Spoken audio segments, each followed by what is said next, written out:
I've seen, and AD had some decent teams with the Pelicans, like Drew Holiday was the point guard, the whole thing. Only time I saw AD in his career step up as the guy where I could remember, boy, the team really needed him. He was playing against another team that had something to play for, and he came up huge, was one of those years he was in New Orleans, and the Spurs needed a win for home court in the playoffs. And they had Tim Duncan and everything. They were crewed up, and AD gave them the business and won.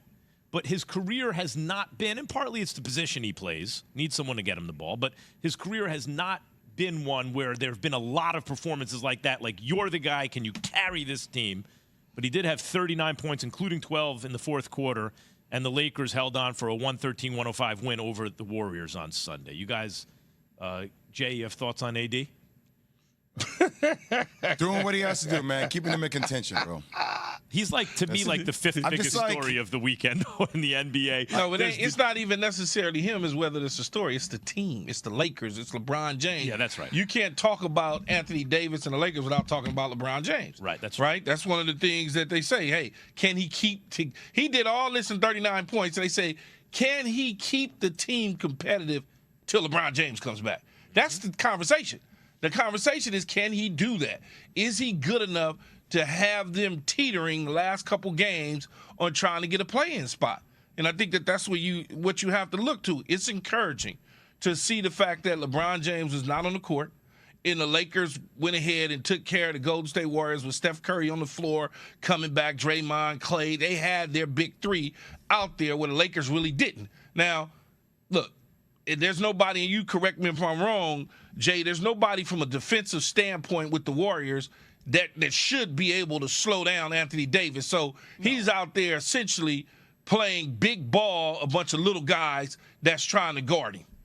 I mean, he's going against Draymond Green and company. A little guy. AD did what he was supposed to do last night. Yeah. He did what that is to the end degree of my breakdown. Like, him having those points, like, that's who AD needs to be. But, like, frankly, to me, Philadelphia beating Milwaukee was a bigger game. Embiid locking down Giannis, like that was to me, because I'm like, oh, Philly, if you see, like, and watching Boston then lose to New York. They lost to New York last week. They lost to the Brooklyn Nets. They lose in double-digit leads. I'm like, oh, well, can Philly make a run here? It looks like Philly's legit. It's like, so I respect AD and what's going on in L.A., but, like, they're still trying to get to the 10th spot. By the way, you guys are burying the lead. The thing is, though, Jay, there's no question the Knicks in Boston, Philly, those are good basketball games. Yeah, but nobody wants to hear about the basketball. They want to hear about the drama your boy coming surrounding the Lakers. The drama is KD and what he might do with Phoenix versus Dallas and what that backcourt can do. Do you think your boy coming back, LeBron on the scooter now? You think he coming back in 2 weeks? I think if they are within a few games of getting into the play-in, no. Done. He heard him. Come on, he's on a scooter. You come back in 2 weeks and now try to carry us to this promised land? I think if they within the 2 games, though, Jay, he has to. See, this is why I know we stirring up stuff to talk about. What you LeBron mean? And the Lakers. Right now, they 2 games out, right? Yeah. So, no, wait.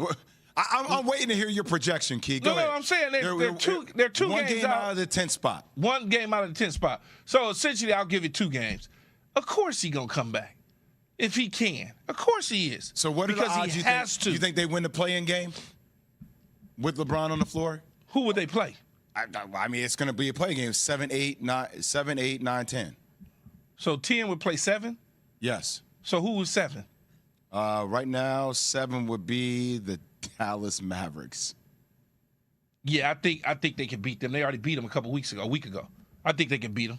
If they see the Mavs again, that's going to be a tough James one. For how many games is that back for LeBron? Like 2? Like the dude is rolling around on a scooter, man. I'm just saying, he's not even putting weight on his foot. He heard a pop in his foot. Why would you come back? They said they're going to reevaluate him in 3 weeks. So hard. Because he has to. No, he doesn't have to. It's a wrap this season. No, he does not. Yes, he has to. Why? Because if he misses the playoffs again, he's not going to feel good about doing that. and then all of the boo birds come out and surrounding and harassing him. No. I'm just telling you. The Lakers are loaded. They're getting loaded for next year. He's already set. The dude scored the scoring title. The only reason the Lakers are in this position because this dude was averaging over 30 at 38 years old. That's why they need to get that 30 back. But for real, let's be realistic. Lakers ain't doing anything this year. Next year, I never said they weren't, man. I said next year they really could do something. You holding on to that life raft so hard though. Don't let go of I never once said the Lakers are going to the championship. That's not what I said. Yeah, you was hoping for a play-in. I said the play-in, and maybe whoever they draw, if they win the play-in, they beat Mavs, then they play whoever they play. Yeah, they may be able to get them. Yeah, that's all. Here's a real question: who gets farther in these playoffs, the Knicks or the Lakers? The Knicks. What if the Knicks draw the Celtics first round? Well, they wouldn't be able to do that. No, they would be able to. They're fifth. Possible. Yeah, at this moment. They're fifth. I mean, so do you think they would just drop down to, like, being? Do you think you're going to be in the play-in tournament? Is what you're saying? No, they could be 6-3. They're going to be in the play-in tournament. No, it could be like 6-3 or something like that.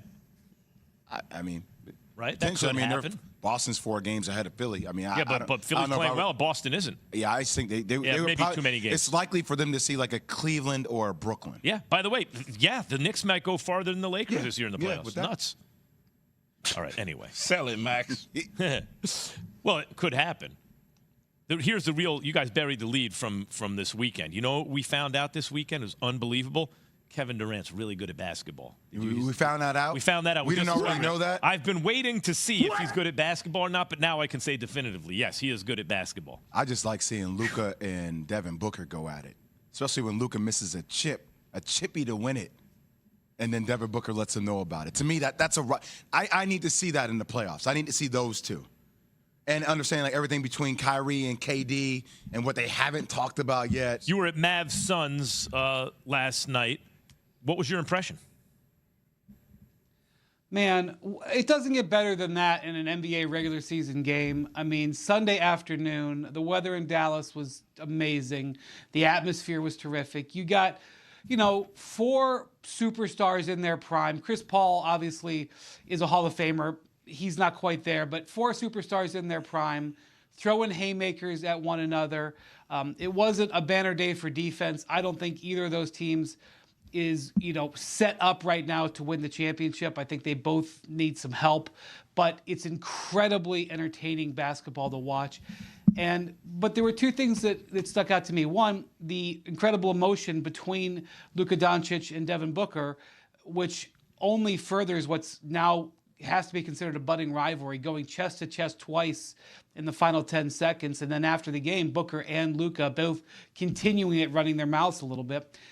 And then the complete lack of emotion from Kyrie Irving and Kevin Durant. If you didn't know any better, if you just kind of wandered in and like were a college fan, didn't know anything about the NBA, and I was trying to tell you that there was this enormous breakup that changed the landscape of the NBA, rocked both teams, because those 2 guys played together for 4 years, you wouldn't believe me.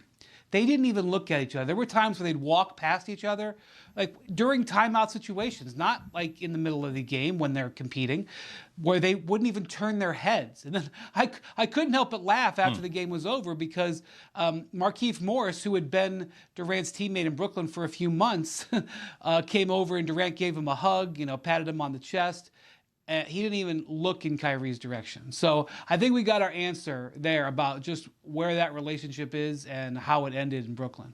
Well, Wendy, KD said that on his podcast on Et Ceteras, where he said, him and Kyrie haven't really spoken yet. You could tell there's an awkwardness there. But to me, the most interesting thing that I heard you say there is you think neither team is set up to win a championship. Everybody is talking about. Well, maybe I went a little too far. Okay. Yeah, go ahead. All right. Are you coming back? Is that Phoenix? Are they set up to win a championship? Okay, so I don't want to play with words. It's possible that they could. I don't think that they have the perfect mix just yet. I don't want to get the words, taken out of context, but when I watch them play in yesterday's game, one of the things that completely stood out to me is that Dallas' strategy, and I have to expect that this is a strategy we're going to see over and over. They collapse the paint to try to defend the drives from Durant and Booker and also defend DeAndre Ayton. They're defensive strategy was aimed at trying to stop DeAndre Ayton. So they rolled out the red carpet and they said, Chris Paul, we don't think you can shoot. Or at least we don't think out of all the other options, we would like the ball to be in your hands. And the ball repeatedly ended up in Chris Paul's hands or whoever the fifth man on the floor was. And Monty Williams, it took a long time to find who that fifth man was going to be. He had Josh Okogie to start. He went 0 of 8 on three-pointers. 7 of those 8 three-pointers, he was wide open in the corner because his man, which is often Luka Doncic, the weakest defender on the Mavericks, just ignored him. He just stood in the lane and said, go ahead and shoot it. And then they put out Torrey Craig. He goes 1 of 4 on threes. So they're at 1 of 12 on threes, and they're behind in the second half. And finally, he goes to Ish Wainwright, who was a two-way guy up until 10 days ago, and he bails them out. He hits 4 threes. Chris Paul hits a couple of threes. But the Phoenix Suns, when you play them, teams are going to leave Chris Paul. Chris Paul is having one of the worst shooting seasons of his career. He's having the lowest scoring season of his career. And so the big question for me, if you're the Suns and you're going to try to win 4 playoff series, is do you have enough defense and do you have enough with those other 2 guys on the court? Is Chris Paul able to burn another team? Can whoever that 5th guy is, burn another team enough to win games? And last night, it was by a razor-thin margin. Yep. And against a team that, frankly, isn't at the top of their game either in the Mavericks. This team is actually not a bad team. Like, they're missing 2 starters yesterday, Russell and LeBron. They're playing a team that's obviously got championship aspirations. That's another subject. And they're good enough with Anthony Davis at high power, and Jared Vanderbilt's out there playing hard, and they get 6 guys in double figures, and Austin Reeves is contributing off the bench, and, it's a good team. It's like a legitimate NBA team. It's a team that could make some noise if they were at full power. But because this team was so poorly put together at the start, they're never going to get the chance to do it because their record is so damaged from the construction from the offseason that I don't think they're going to be able to recover it. I do think they've got a fighting chance to get into that play-in, of course. They're right there anyway. But I just don't know if we're going to see LeBron back in any sort of real form this year. And it's just one giant what if you look at the Lakers. Fair to say, Windy, that they're set up for next year, considering the construction of the team, who might be available. It's not rocket science with LeBron. You got to put shooters around him, get some perimeter defenders. AD and LeBron together have not played a full season in a while, either one. But is it fair to say that heading into next year, depending on what happens in the offseason, they could be actual contenders? I mean, that's what I would think. I mean, first off, they've got a first round. All these picks they've traded, they've got their pick this year. So they can use that pick on a player maybe who could help them in the rotation. They are going to have to swap picks with the Hornets, but the Hornets are on the edge of the lottery themselves. So obviously if they get in the top 4, it's an outright disaster. But even if they swap with New Orleans, they're going to have a pick in the top 15, 18 probably. So you either can use that pick on somebody who can help you, or you can trade it, which they love to do. And, the big question, Max, that you're saying is do they bring these guys back? Because if they've got Kyrie Irving aspirations, they've got to say goodbye to Rui Hachimura. They got to say goodbye to Malik Beasley. They got to say goodbye to D'Angelo Russell. And they got to potentially even make another trade to create the space. Do they want to hollow out their roster again to chase that? Some people would say, yes, you chase Kyrie Irving to put him next to LeBron and AD, and you worry about the rest later. That's going to be a fascinating question, whether Kyrie is interested in that or using them for leverage, whether you actually do that. Because you got to make those decisions before you know what's going to necessarily happen with Kyrie. So it's going to be a real thing, because I do think this Laker team, especially with using free agent money on another player and using their draft pick, they could be a real legitimate 8-9 deep team with LeBron and AD healthy next season. Wendy, I'm going to ask you about another California team, since Jay has a problem with me talking about the Lakers and everybody on every airways talking about one of the greatest sports franchises in the history of sport. Go up north to the Golden State Warriors. Can the Warriors still be a legitimate threat in the West? Man, this is like in court, I would have to say yes, because when their championship roster has played this year, and it's not been much, it's something like 300 minutes. It's the best lineup that we've seen in the NBA this year. And I can't ignore that. I also am looking at that record and seeing 7-24 on the road. 7-24. I mean, the only two teams that are worse on the road this year are the Houston Rockets and San Antonio Spurs, who are dead tankers, okay? So that's the company that they're keeping in that spot. You could then come back and say, well, you know, this Warriors team, that incarnation, has won like 27 consecutive series with at least one road win. And so big deal. Who cares? And like, I'd have to say, I guess that's a good point. It's impossible for me to look at you with a straight face and say a team that is 7-24 on the road can win 4 consecutive playoff series where they don't have home court advantage. Because that is exactly where the Warriors are headed. Unless the veterans on the Warriors are saving it for the home crowd because they're pacing themselves throughout the season, right? Like, that could be a legitimate explanation because you're right. It's hard to figure. You can make that bet with your money.